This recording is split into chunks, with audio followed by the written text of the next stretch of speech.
ये कुछ special function registers हैं, इनकी इमेजेस मैं आपके साथ शेयर करा दूंगा, स्लाइड में डाल दूंगा। ठीक है, कुछ रजिस्टर्स हैं जो डिटेल में पढ़ाने पड़ेंगे, उनको हम डिटेल में पढ़ेंगे, लेकिन जो कॉमन स्पेशल फंक्शन रजिस्टर्स हैं जिनके बारे में बात हो चुकी है, जैसे एक्यूमुलेटर और बी रजिस्टर हमारे हुए, जो कि हमारे क्या कहलाते हैं, नॉर्मली बी रजिस्टर हमारा मैथ रजिस्टर कहलाता है, एक्यूमुलेटर हमारा सबसे कॉमनली यूज रजिस्टर होता है जो हमारा प्रोसेसर यूज करता है, ठीक है, या कंट्रोलर यूज करता है। ठीक है, ये हमारा जनरली हर अरिथमेटिक और डेटा ट्रांसफर और लॉजिकल ऑपरेशन में आपका एक्यूमुलेटर यूज होता है। बी रजिस्टर भी उतना ही कॉमन है यूज करते टाइम जितना एक्यूमुलेटर में है ऑलमोस्ट। ठीक है, प्लस हमारे ये दोनों रजिस्टर बिट एड्रेसेबल होते हैं, तो आप इनकी एक सिंगल बिट भी यूज कर सकते हैं और पूरा का पूरा 1 बाइट का एरिया भी इनका यूज कर सकते हैं। इनकी मेमोरी लोकेशंस लिखी हैं। ठीक है, E0H पे हमारा एक्यूमुलेटर होता है और F0 पे हमारा बी रजिस्टर होता है। ठीक है, आप पिछली स्लाइड चेक करेंगे तो उसमें आपको सबके एड्रेसेस दिए हुए हैं, इनके रिगार्डिंग थोड़ी बहुत डिटेल्स मैं अपडेट कर दूंगा। ठीक है, साथ ही में हमारे पोर्ट रजिस्टर्स भी हैं, पोर्ट रजिस्टर्स भी हमारे बिट एड्रेसेबल होते हैं। आप चाहें तो पूरा का पूरा 80H पूरी एक लोकेशन यूज कर सकते हैं 8 बिट की, चाहे तो आप इसका पोर्ट की P0.0 या P0.5 या P1.5 इसकी एक सिंगल बिट भी यूज कर सकते हैं। ठीक है, ये भी हमारे क्या होते हैं, बिट एड्रेसेबल होते हैं जो हमारे पोर्ट्स होते हैं। ठीक है, मेमोरी लोकेशन दी है, 80 पे पोर्ट 0 होता है, 90 पे हमारा पोर्ट 1 होता है, A0 पे हमारा पोर्ट 2 होता है और B0 पे हमारा पोर्ट 3 होता है। ठीक है, ये सारी डिटेल्स है, बहुत ज्यादा डीप में नहीं जाएंगे। अगर मुझे लगेगा कुछ ऐसा बताने लायक है तो मैं बीच क्लास में डिस्कस कर लूंगा जहां पे भी सामना होगा इनसे। ठीक है, चलो भाई आगे चलते हैं। और कुछ रजिस्टर्स हैं जैसे स्टैक पॉइंटर है, डेटा पॉइंटर है, ये सारे मैं अभी इसी में और अपलोड कर दूंगा और आपको डिटेल दे दूंगा। ठीक है, कुछ रजिस्टर्स मैं डिटेल में पढ़ाऊंगा, स्पेशल फंक्शन रजिस्टर्स। ठीक है, वो जैसे जैसे टॉपिक्स आते जाएंगे उनको मैं डिस्कस कर लूंगा। ठीक है, आगे चलते हैं। आगे एक जरूरी बात, ठीक है, स्पेशल फंक्शन रजिस्टर जी, एक जरूरी बात। अ, अभी तक हमने बहुत चीजें पढ़ी, ठीक है, बहुत सारी चीजें देखी। एक जो मेन चीज मुझे डिस्कस करनी थी, फिर से वापस से बेसिक्स पे आ रहा हूं। क्लियर है? बेसिक्स पे आने का मतलब है मैं इस वाली स्लाइड पे आऊंगा।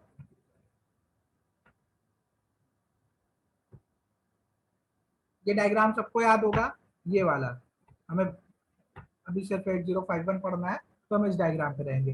ठीक है, ये हमारी क्या होती थी बेटा, ये हमारी होती थी डेटा मेमोरी। ठीक है, ये मेरी डेटा मेमोरी होती थी, ये मेरी क्या होती थी, प्रोग्राम मेमोरी। ठीक है, प्रोग्राम मेमोरी या कोड मेमोरी भी कहते हैं। ठीक है, कौन सी वाली हमारी टेम्परेरी होती थी, कौन सी वाली हमारी परमानेंट होती थी बेटा, रैम हमारी टेम्परेरी होती थी और रोम पे हमारा जो डेटा होता है वो हमारा परमानेंटली सेव होता है। क्लियर है? ये सारी बातें याद है, भूल तो नहीं गए आप लोग? ठीक है, तो डेटा मेमोरी जो हमारी टेम्परेरी है उसमें हम क्या स्टोर करते हैं, जो हमारी टेम्परेरी वैल्यूज है या जो हमारा टेम्परेरी डेटा है या जो वैल्यूज हम तुरंत देते हैं वो हमारी कहाँ पे होती है बेटा, हमारी डेटा मेमोरी पे होती है। ठीक है, जो भी चीज हमें परमानेंटली स्टोर करानी है वो हम कहाँ पे स्टोर कराते हैं बेटा, वो हम रोम पे स्टोर कराते हैं। क्लियर है? अब परमानेंटली हम क्या स्टोर कराते हैं, ध्यान से समझिएगा। ठीक है, जैसे मान लीजिए आपने एक कंट्रोलर को यूज किया है, किसके लिए, आपने यूज किया है ट्रैफिक लाइट के लिए। ठीक है, सबसे कॉमन एग्जांपल दे रहा हूं, ट्रैफिक लाइट के लिए। क्लियर है? अब अच्छा ये बताइए, यहाँ पे जो ट्रैफिक लाइट के लिए आप जो प्रोग्राम लिखेंगे, यहाँ पे जो आप प्रोग्राम लिखेंगे ट्रैफिक लाइट को रन कराने के लिए, वो प्रोग्राम आप कहाँ पे स्टोर कराएंगे, रोम में या रैम में? ठीक है, मैं चैट पे आंसर का इंतजार कर रहा हूं, तब तक मैं ये भी बता दूं कि ये जो ट्रैफिक लाइट के लिए आप प्रोग्राम लिखेंगे, ठीक है, हाँ जवाब आने शुरू हो गए हैं, आप इसको रोम में स्टार्ट करेंगे सेव करना, क्योंकि ये आपका प्रोग्राम क्या है, ये प्रोग्राम आपका परमानेंट है, ठीक है, ये प्रोग्राम आपका परमानेंट है। क्लियर है? क्योंकि आप नहीं चाहते कि पावर कट होने की वजह से या किसी और रीजन होने की वजह से अगर मेरे माइक्रो कंट्रोलर में पावर सप्लाई जाना बंद हो जाए तो मेरा ये प्रोग्राम डिलीट हो जाए, क्योंकि आप नहीं चाहते कि आप दोबारा से उतना बड़ा प्रोग्राम लिखें। ठीक है, तो आप चाहेंगे कि ये परमानेंटली स्टोर रहे, लाइट जाने के बाद या पावर सप्लाई दोबारा जब हम रिस्टोर करेंगे तो भी मेरा प्रोग्राम मुझे मिले।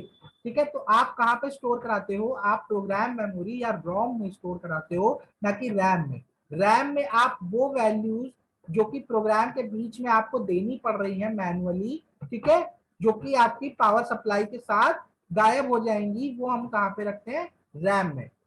ठीक है, परमानेंट जो भी हमारा प्रोग्राम बर्न होता है 8051 में, या जब भी प्रोग्राम हमारा चलना शुरू होता है, भाई एक तो आप प्रोग्राम बर्न कराओगे, ठीक है, स्टोर कराओगे, तो आप कहाँ स्टोर कराओगे, रोम में। एक आपको प्रोग्राम्ड माइक्रो कंट्रोलर अगर मिलता है कि भाई हमने लगाया और उसने काम करना शुरू कर दिया, ठीक है, मतलब उसमें पहले से प्रोग्राम स्टोर है, तो प्रोग्राम कहाँ पे स्टोर होगा बेटा, वो परमानेंट मेमोरी में स्टोर होगा, वो हमारी रोम में स्टोर होगा।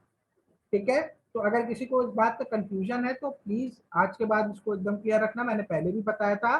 ठीक है, आज एकदम क्लियर कर लो कि आपके जो प्रोग्राम्स होते हैं वो आप बर्न कराते हो कहाँ, रोम में, या अगर पहले से प्रोग्राम्ड आईसी है तो प्रोग्राम मेरा होगा कहाँ पे, वो मेरा रोम में स्टोर होगा। ठीक है, रैम में हम सिर्फ टेम्परेरी डेटा देते हैं, टेम्परेरी वैल्यू जो हम मैनुअली देते हैं, जैसे माइक्रोवेव ओवन में टेम्परेचर सेट करना हो गया, ठीक है, टाइमर सेट करना हो गया, वो क्या है, वो टेम्परेरी वैल्यूज है, वो कहाँ पे देते हो आप, वो आप रैम पे देते हो। लेकिन जो अवन की मोटर घुमाना है, ठीक है, दरवाजा खुलने पर अवन का जो डोर है उसको खुलने पर मोटर को रोक देना, कुकिंग को रोक देना, ठीक है, टेम्परेचर मेंटेन करना, वो सब चीजें कहाँ पे स्टोर्ड होती है, वो रोम पे होती है, क्योंकि वो आप बार बार चीजें फीड नहीं करते हो, वो एक बार कर दिया तो वो हमेशा के लिए है। ठीक है, ये चीज हमेशा क्लियर रखना। ठीक, अब आप कहेंगे सर अचानक से आपको ये बातें याद क्यों आ गई। ठीक है, तो हम लोग आ जाते हैं अपनी प्रेजेंट स्लाइड पे। ठीक है, जब आप अपनी प्रोग्राम लिखते हो, क्लियर है, जब आप कील पे अपना प्रोग्राम, कील पे हो चाहे आप किसी भी सॉफ्टवेयर पे आप अपनी प्रोग्रामिंग कर रहे हैं, ठीक है, तो आपको जो सबसे पहली फाइल जब आप सेव करते हो तो क्या आप अपनी फाइल को किस एक्सटेंशन से सेव करते हो, आप .asm से सेव करते हो। ठीक है, ये चीज मैंने सिखाई है। क्लियर है, जैसे ही आप अपनी फाइल सेव करते हैं .asm से, ठीक है, यहाँ पे एक पोर्शन होता है सॉफ्टवेयर में असेंबलर। ठीक है, असेंबलर, असेंबलर से क्या होता है, और फाइल्स जनरेट होती हैं, ये एक एलएसटी फाइल जनरेट होती है। ठीक है, एलएसटी ये हमारी क्या होती है, ये हमारी लिस्ट फाइल होती है। ठीक है, ये हमारी लिस्ट फाइल होती है, और एक हमारी कौन सी फाइल जनरेट होती है, ये हमारी ऑब्जेक्ट फाइल। ठीक है, .obj एक्सटेंशन होता है, ऑब्जेक्ट फाइल एक जनरेट होती है, ये ऑटोमेटिक होती है, सॉफ्टवेयर जनरेट करता है, हमें कुछ नहीं करना होता। ठीक है, ये जनरेट होने के बाद ऑब्जेक्ट फाइल से आते हैं हम कहाँ पे, लिंकर पे आते हैं, लिंकर से हमें मिलती है एब्स्ट्रैक्ट फाइल। ठीक है, इसको कहते हैं एब्स्ट्रैक्ट फाइल। एलएसटी है बेटा, एलएसटी, एलएसबी नहीं है, एलएसटी है, एलएसटी मतलब लिस्ट, लिस्ट फाइल। ठीक है, यहाँ पे लिखा हुआ है। ठीक है, फिर यहाँ पे मुझे मिलती है मेरी एब्स्ट्रैक्ट फाइल। ठीक है, ऑब्जेक्ट फाइल से एब्स्ट्रैक्ट फाइल मिलती है, और ये हमारा यहाँ पे आके हमें क्या मिलती है, हेक्स फाइल। ठीक है, ये हमारी होती है हेक्स फाइल। ठीक है, ये जो हेक्स फाइल है, आपने प्रोग्राम कहाँ लिखा, आपने प्रोग्राम लिखा असेंबली में। ठीक है, असेंबली में भी आप क्या यूज कर रहे हो, आप अपनी लैंग्वेज यूज कर रहे हो। ठीक है, मूव हो गया, कॉपी हो गया, या कॉम्प्लीमेंट वाला हो गया, उन कमांड्स की हेल्प से आप लिख रहे हो अपना प्रोग्राम। ठीक है, उस प्रोग्राम की फाइल को ऑटोमेटिकली कन्वर्ट करके कहां तक लाता है हमारा सॉफ्टवेयर, हेक्स फाइल तक। और ये हेक्स फाइल कहां पे बर्न होती है, ये हेक्स फाइल आपकी आईसी में जाके बर्न होती है। ठीक है, आपका ये वाला प्रोग्राम नहीं बर्न होता आईसी में, आपकी जो हेक्स फाइल जो कन्वर्ट होती है वो क्या होती है, वो आपकी कहाँ आती है, आईसी में जाके स्टोर होती है। ठीक है, आपको फाइल सेव करने के बाद इतना काम होता है, तब जाके आपका आईसी में कोड स्टोर होता है। ठीक है, यहां तक क्लियर है। ये याद रखने वाली चीज नहीं है, ये सिर्फ आपकी जानकारी के लिए मैं आपको बता रहा हूं। ठीक है, क्लियर है। चले आगे।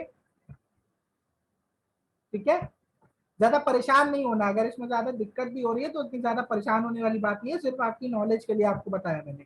ठीक है, अब बात कहाँ पे, मेन बताने का मुद्दा क्या था, बताने का मुद्दा ये था, ये जो लिस्ट फाइल यहाँ से मुझे मिलती है, ठीक है, ये जब आप थोड़ा सा अगर आगे आप फ्यूचर में पढ़ना चाहेंगे तो आपको पता चलेगा ये लिस्ट फाइल एक्चुअली कौन यूज करता है, ये प्रोग्रामर यूज करता है। ठीक है, ये हमारा प्रोग्रामर यूज करता है, किस लिए, प्रोग्राम को चेक करने के लिए, और उसमें कहीं पे अगर एरर आई है तो उस एरर को चेक करने के लिए। ठीक है, ये थोड़ा सा डिटेल्ड वर्जन है, इसमें बहुत ज्यादा हम डिटेल में नहीं जाएंगे। ठीक है, क्योंकि आप कहेंगे सर वो तो हम सॉफ्टवेयर में ही चेक कर लेते हैं। ठीक है, तो वो बातें भी ठीक है, लेकिन जब आप थोड़ा सा एडवांस्ड वर्जन में जाएंगे, थोड़ा डिटेल में पढ़ेंगे, तो वहां पे पता चलता है कि लिस्ट फाइल भी हमारी उतनी ही इंपॉर्टेंट होती है एरर फाइंडिंग में, जितना हम आईडीई में कर लेते हैं, अपने सॉफ्टवेयर में कर लेते हैं। ठीक है, अब आगे की बात करें अगर, तो होता क्या है जब आप प्रोग्राम लिखते हो, ठीक है, यहाँ पे लिखा भी है, ठीक है, विच इज ऑप्शनल ऑल्सो, ठीक है, ऑप्शनल। ठीक है, तो वो लिस्ट फाइल जो हमारी है वो प्रोग्रामर के लिए यूजफुल होती है। ठीक है, जो कि एरर्स को फाइंड करने में और मतलब लिस्ट करके रखती है उस एरर्स को जो कि असेंबलर ने डिटेक्ट किया है। ठीक है, लिस्ट फाइल क्या करती है, सारे ऑपकोड्स और एड्रेसेस और सारे एरर्स को वो लिस्ट करके रखती है जो कि असेंबलर ने डिटेक्ट किया। ठीक है, अब होता क्या है एक्चुअली, आप क्या लिखते हो, आप सिर्फ एग्जाम्पल्स पे देखिए, आप क्या लिखते हो, आप सिर्फ ये वाला हिस्सा लिखते हो। ठीक है, आप अपने प्रोग्राम में सिर्फ ये वाला हिस्सा लिखते हो। क्लियर है, ज्यादा से ज्यादा क्या करोगे, सेमीकोलन लगा के आप कमेंट्स भी लिख दोगे। ठीक है, इतनी मेहनत वैसे अभी स्टार्टिंग में आप लोग नहीं करते, लेकिन हाँ जब बड़े प्रोग्राम्स लिखे जाते हैं तो उसमें कमेंट्स लिख दिए जाते हैं ताकि कोई दिक्कत ना हो। ठीक है, आप सिर्फ इतना हिस्सा लिखते हो, लेकिन जब आप प्रोग्राम को सेव कराते हो तो क्या होता है, लिस्ट फाइल बनती है। लिस्ट फाइल में क्या होता है, आपने जो प्रोग्राम लिखा वो प्रोग्राम के हर स्टेप को किसमें बदल देता है बेटा, उसको बदल देता है मशीन कोड में।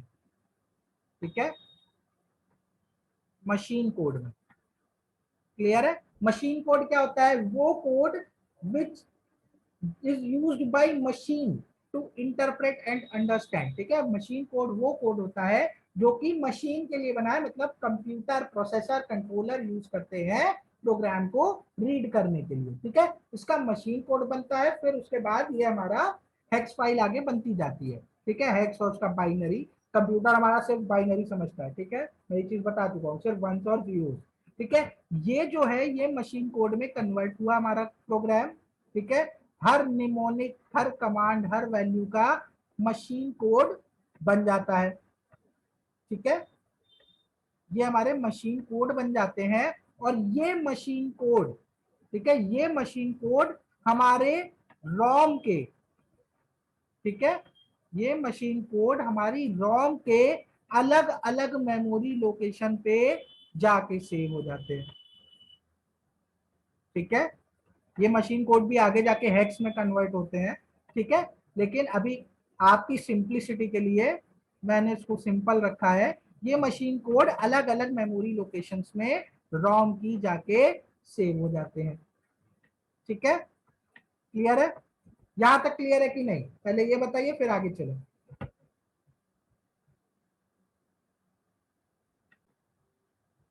अब अगर यहां तक क्लियर है तो आगे बढ़ने से पहले मैं ये चीज आपको एक डायरेक्ट कील पे दिखा देता हूँ, ठीक है। यही सेम चीज मिलती जुलती मैं आपको कील पे दिखा देता हूँ।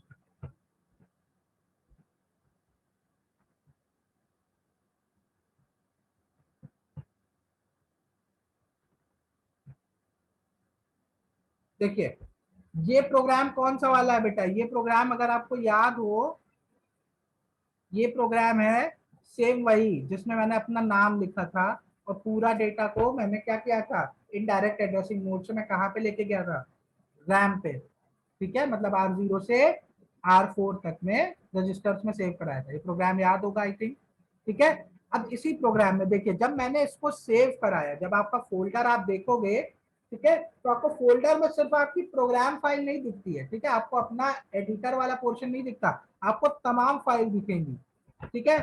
ये तो आपकी वो फाइल दिखा देगा जिसमें आपका कोड है usa.asm करके, ठीक है।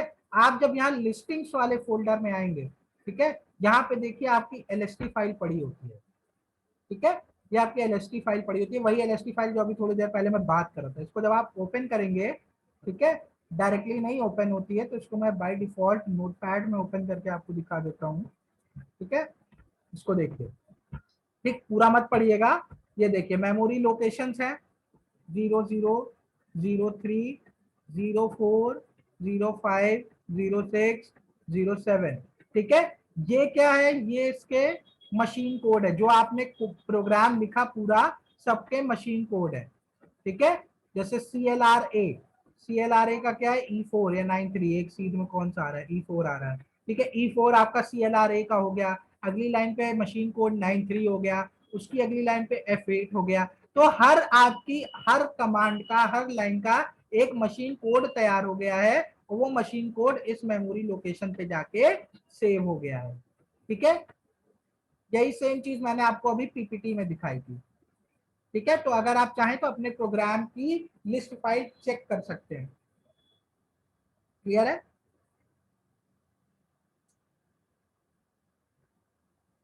क्लियर है? दिखा इसलिए दिया कि चीजें सामने सामने देख ले तो ज्यादा बेहतर होती है। वापस से अपनी पीपीटी में आते हैं। देखिए ये चीज क्लियर है, आपकी मेमोरी लोकेशन पे, किसकी मेमोरी लोकेशन पे, रोम की, ठीक है। रोम की मेमोरी लोकेशन पे क्या है, आपके अलग अलग मशीन कोड आपके सेव हो जाते हैं, ठीक है। ये हमारा मशीन कोड है, किसका मशीन कोड बना है, ये जो हमने प्रोग्राम लिखा उसका मशीन कोड बना है, ठीक है। अब दूसरी बात, ठीक है, अब दूसरी बात एकदम ध्यान से सुनेगा। जो आप प्रोग्राम लिखते हैं या जो आप कमांड्स देते हैं, वो आपका या तो 1 बाइट का होगा या तो 2 बाइट का होगा। बहुत रेयर केस में 3 बाइट का इस केस में जाता है। जनरली जो आपके रहेंगे वो आपके या तो 1 बाइट के रहेंगे या तो 2 बाइट के रहेंगे। अब यहाँ पे जो मशीन कोड कन्वर्ट होता है वो आपका या तो 1 बाइट का होगा या तो 2 बाइट का होगा, ठीक है। कैसे पहचानेंगे, अगर ये सिर्फ 4 डिजिट में लिखा होगा, ठीक है, तो ये आपका 2 बाइट का इंस्ट्रक्शन है, ठीक है। जैसे आपका 25 एक सिंगल बाइट खाएगा और ये 7D आपका 1 बाइट लेगा, ठीक है। सिमिलरली आपका ये 1 बाइट लेगा और 7F दूसरी बाइट लेगा, ठीक है। अब इस कमांड की अगर बात करें एड A, R5, ये आपका सिंगल बिट का है, ठीक है, सिंगल बाइट ऑपरेशन है, सॉरी बिट नहीं सिंगल बाइट ऑपरेशन है, तो इसने सिर्फ एक मेमोरी लोकेशन ली, ठीक है। तो आप यहां से भी देख सकते हैं इसको, 00 से अगली लोकेशन कौन सी आई है, 00 से अगली लोकेशन 002 आई है।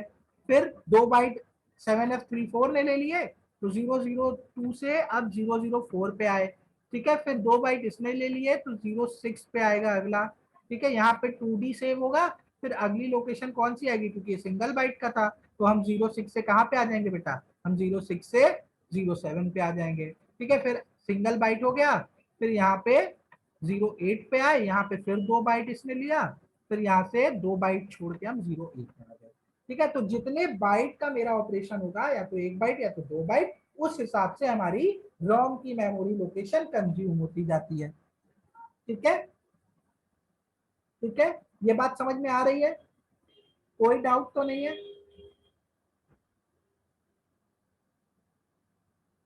ठीक है, अब बात निकल के आती है, सर आपने हमको इतनी कहानी सुनाई, इसका मतलब क्या है, इसका मकसद क्या है। ठीक है, इतनी कहानी हमने सुन ली, ठीक है, सब बढ़िया है, लेकिन क्या मकसद था। मकसद एक चीज बताना था, ठीक है, जिसका आपने नाम बहुत सुना है लेकिन अक्सर कंफ्यूजन होता है, ठीक है, जिसको हम कहते हैं पीसी, ठीक है, जिसका नाम होता है प्रोग्राम काउंटर। इतनी कहानी बताने का मकसद था ये डिस्कस करना, ठीक है, प्रोग्राम काउंटर। जल्दी से चैट में शॉर्ट में बता दीजिए मुझे प्रोग्राम काउंटर होता क्या है, तब मैं आगे चलूं, मैं भी जरा जान लूं। ठीक है, तो किताबी भाषा तो भाई सबको पता चल गई। किताबी भाषा क्या होती है, program counter holds the address of the next instruction to be executed. ठीक है, अगले एग्जीक्यूट होने वाले इंस्ट्रक्शन के एड्रेस को होल्ड करता है। ठीक है, ये आपकी कहानी हो गई। ठीक है, यही चीज मैं बोल रहा था, थोड़े वर्ड्स इधर उधर। ठीक है, अब इसमें लिखा क्या है, CPU fetches the op code from the program ROM. ठीक है, जो program counter is increasing to point the next instruction. जैसे ही सीपीयू हमारा प्रोग्राम रोम से, क्योंकि क्या कर रहा है, प्रोग्राम ही तो एग्जीक्यूट कर रहा है, तो प्रोग्राम हमारा सेव कहाँ पे है, प्रोग्राम हमारा रोम में सेव है। तो जैसे ही फेच करेगा ऑप कोड को, जैसे ही ऑप कोड को फेच कर देगा प्रोग्राम रोम से, प्रोग्राम काउंटर हमारा अगले अगले उस पे चला जाएगा, इंस्ट्रक्शन पे चला जाएगा। ठीक है, तो प्रोग्राम काउंटर हमारा क्या है, 16 बिट्स वाइड है। क्लियर है। ठीक है, प्रोग्राम काउंटर हमारा 16 बिट वाइड होता है। क्लियर है, 16 बिट का मतलब हो गया 2 की पावर 16। क्लियर है, 2 की पावर 16 मतलब 64K, 64K। तो चाहे आपकी इंटरनल रोम हो चाहे आपकी एक्सटर्नल रोम हो, ठीक है, दोनों को ये हैंडल करने में केपेबल है, ये इतना सक्षम है कि आपकी एक्सटर्नल रोम तक एक्सेस कर सकता है। ठीक है, इतनी बात क्लियर है। ठीक है, अब किताबी भाषा तो हो गई। ठीक है, किताबी भाषा तो हो गई, मेन बात है कैसे काम होता है। ठीक, अब इसको देखा जाए, ये पूरी कहानी लिखी है कि प्रोग्राम काउंटर पे 0000 होता है जब स्टार्ट होता है। ठीक है, और पहला ऑपकोड कहाँ पे होता है, 0000H पे होता है। और जैसे जैसे वो फेच करता जाता है, निकालता जाता है, फेच की मीनिंग मैं बता चुका हूँ। ठीक है, फेच करता जाता है, वैसे वैसे हमारा प्रोग्राम काउंटर इंक्रीमेंट करता चला जाता है। ठीक है, अब इसको एग्जाम्पल से समझ लेते हैं, हमेशा के लिए प्रोग्राम काउंटर का झंझट खत्म करते हैं। ठीक है, यही सेम एग्जाम्पल पीछे लिखा हुआ था। क्लियर है, यही सेम एग्जाम्पल लिखा हुआ था, इसका ये मशीन कोड हो गया। ठीक है, ये मशीन कोड हो गया, और ये रैम रोम की लोकेशन हो गई। इस रोम की लोकेशन पे क्या है, ये मशीन कोड स्टोर्ड है। ठीक है, अब देखो 0000 और 0001, इस पे क्या स्टोर्ड है, इस पे मेरा 7D25 स्टोर हो गया। ठीक है, ये ठीक है, सिमिलरली 0002 और 0003, इस पे क्या हो गया, 7F34 स्टोर हो गया। सिमिलरली 0004 और 05 पे क्या हो गया बेटा, मेरा 7400 स्टोर हो गया। सिमिलरली हमारा 2D स्टोर हो गया, और ऐसे हमारी सारी चीजें स्टोर होती चली गई वन बाई वन। ठीक है, ये स्टेप्स हो गए। ठीक है, ये असेंबली का कोड हो गया, ये इसका करस्पॉन्डिंग मशीन कोड हो गया, और अलग अलग मेमोरी लोकेशन पे सेव हो गया। ठीक है, ये चीजें हैं। अब अगली स्लाइड पे देखा जाए तो ये थोड़ा मैंने डिटेल में यहाँ पे बनाया हुआ है। ठीक है, मतलब कौन से एड्रेस पे क्या क्या सेव है। ठीक है, 00 पे 7D सेव हुआ। ठीक है, जैसे यहाँ पे मैंने एक साथ लिखा हुआ है कि 7D25 यहाँ पे सेव है।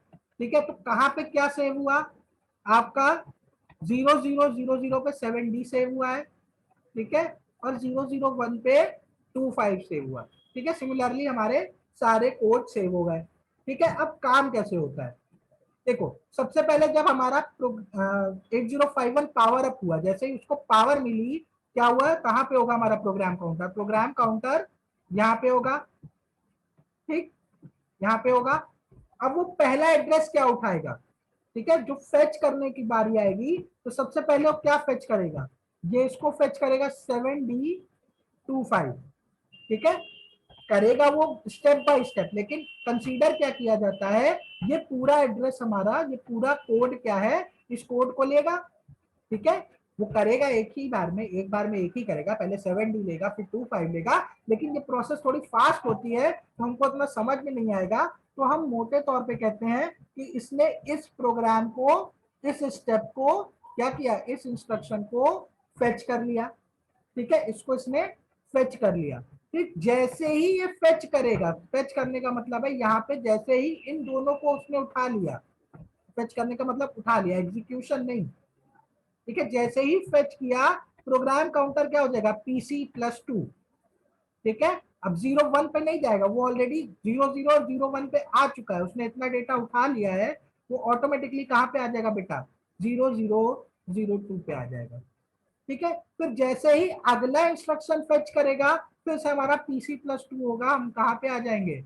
हम 0 4 पे आ जाएंगे, ठीक है। फिर इस वाले इंस्ट्रक्शन को उठाएगा तो कहाँ पे आ जाएगा, 0 6 पे आ जाएगा, ठीक। अब यहाँ पे सिंगल सिंगल बाइट का था तो 0 6 से PC+1 होगा, ठीक है, PC+1 मतलब 0 6 से 0 7 हो जाएगा, ठीक है। तो प्रोग्राम काउंटर कब मूव करता है, जैसे ही हमारा सीपीयू इंस्ट्रक्शन को फेच कर लेता है, ठीक है। हमेशा ध्यान रखना, थोड़ा सा कंफ्यूजन रहता है, इसीलिए इतना पूरा एग्जाम्पल और सब बना के मैंने बताया आपको कि जैसे ही आपका सीपीयू इंस्ट्रक्शन को फेच कर लेगा, आपका प्रोग्राम काउंटर तुरंत अगले इंस्ट्रक्शन के एड्रेस पे चला जाएगा, चाहे आपका सिंगल बाइट हो, चाहे आपका 2 बाइट का इंस्ट्रक्शन हो, ठीक है। हमेशा कंफ्यूजन होता है कि सर PC+2 कब होता है, ठीक है, आपको बुक के एग्जाम्पल से मिल जाएगा, PC+2 लिखा होगा, PC+1 लिखा होगा, हमेशा बच्चे परेशान रहते हैं कि सर ये PC+1 कब हो रहा है,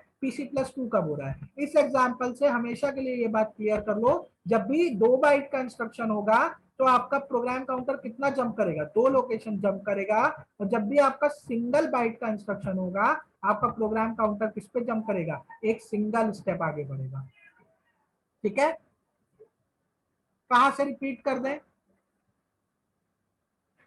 मैंने सिर्फ इतना कहा, प्रोग्राम काउंटर आपको पता तो है कि अगली इंस्ट्रक्शन जो एग्जीक्यूट होनी है उसका आपका एड्रेस रखता है, लेकिन वो कहानी वाला पार्ट है, मेन पार्ट ये निकल के आया कि भाई कब कैसे क्या होता है, ठीक है। तो ये सारी चीजें मैंने बताई कि भाई मशीन कोड अलग अलग मेमोरी लोकेशन पे सेव हो गया, ठीक है। तो जंप कैसे हो रहा है, मैंने बोला कि जंप कब होगा, जैसे ही प्रोसेसर, जैसे ही आपका सीपीयू, ठीक है, या कंट्रोलर की बात करें तो कंट्रोलर, कंट्रोलर में भी प्रोसेसर ही लगा होता है, ठीक है, जैसे ही आपका प्रोसेसर इंस्ट्रक्शन को फेच कर लेगा, ठीक है, फेच डिकोड एग्जीक्यूट मैं बता चुका हूं क्या होता है, ठीक, जैसे ही फेच करेगा, जैसे ही इंस्ट्रक्शन को उसने उठा लिया तुरंत आपका प्रोग्राम काउंटर जंप कर जाएगा, ठीक है। अब उठाता कैसे है, अगर आपका सिंगल बाइट का इंस्ट्रक्शन है, ठीक है, अगर आपका सिंगल बाइट का इंस्ट्रक्शन है तो भाई उसको उठा लिया और अगली मेमोरी लोकेशन पे जंप कर जाएगा, लेकिन अगर आपका 2 बाइट का इंस्ट्रक्शन है, जैसे यहाँ पे 7D25, ये पूरा क्या था बेटा, ये पूरा 2 बाइट का इंस्ट्रक्शन था, ठीक है। तो इसने कितनी मेमोरी लोकेशन खाई, इसने 2 मेमोरी लोकेशन खाई, 0000 और 0001, ठीक है, 7D0000 पे सेव हुआ और 25 आपका 0001 पे सेव हुआ। तो जैसे ही ये पूरा 7D25 फेच कर लेगा, उठा लेगा, तो आपका 0001 पे नहीं जाएगा, ठीक है, कहां पे जाएगा, 0002 पे जाएगा, आपका प्रोग्राम काउंटर +2 होगा, +1 नहीं होगा। क्यों 1 नहीं होगा, क्यों आपका एक स्टेप जंप नहीं करेगा, क्योंकि आपका इंस्ट्रक्शन क्या है बेटा, आपका इंस्ट्रक्शन 2 बाइट का है, ठीक है, आपका इंस्ट्रक्शन क्या है, 2 बाइट का है। यहाँ पे क्या था बच्चे, यहाँ पे आपका इंस्ट्रक्शन था, यहाँ पे आपका इंस्ट्रक्शन था 1 बाइट का, सिंगल बाइट का, ठीक है, यहाँ पे आपका इंस्ट्रक्शन सिंगल बाइट का था, तो यहाँ पे आपका प्रोग्राम काउंटर +1 था। जिसका डिस्कनेक्ट हो जा रहा है वो यूट्यूब पे देख लीजिएगा, और कोई डाउट हो तो मुझसे पूछ लीजिएगा, ठीक है, क्योंकि 2 मिनट का समय बचा है तो पॉसिबल नहीं है बार बार रिपीट करना। तो हमेशा बच्चों को कंफ्यूजन होता है कि सर प्रोग्राम काउंटर +2 कब हो रहा है और प्रोग्राम काउंटर +1, किताबों में लिखा मिल जाता है लेकिन कंफ्यूजन बना रहता है, सर ये +2 कब हो रहा है, +1 कब हो रहा है। तो जब भी आपका रोम पे 2 बाइट का इंस्ट्रक्शन सेव होगा तो उसको फेच करने के बाद ये 2 स्टेप जंप करेगा। लेकिन जब भी सिंगल बाइट का आपका इंस्ट्रक्शन सेव होगा रॉम पे तो PC+1 होगा। ठीक है, वो इंस्ट्रक्शन के हिसाब से होता है कि आपका प्रोग्राम काउंटर कितने स्टेप जंप करेगा। ठीक है, तो ये बात प्रोग्राम काउंटर की कहानी तो सबने पढ़ी है, कैसे काम करता है, क्या काम करता है, ये आपके सामने है। अगर कोई डाउट हो तो आप यूट्यूब पे देख लीजिएगा, तब भी ना समझ में आए तो आप मुझे बताइएगा, मैं दोबारा बता दूंगा। ठीक है, एग्जाम्पल से इसलिए समझा दिया क्योंकि एग्जाम्पल के थ्रू चीजें ज्यादा क्लियर होती है, इनफैक्ट हमेशा के लिए क्लियर रहती है। ठीक है, चलिए, तो हम लोग मिलेंगे कल, कुछ और टॉपिक डिस्कस करेंगे। और कोई डाउट हो तो आप लोग मुझसे क्लास के बाद पूछ सकते हैं, कोई दिक्कत नहीं है। ठीक है, okay, thank you so much.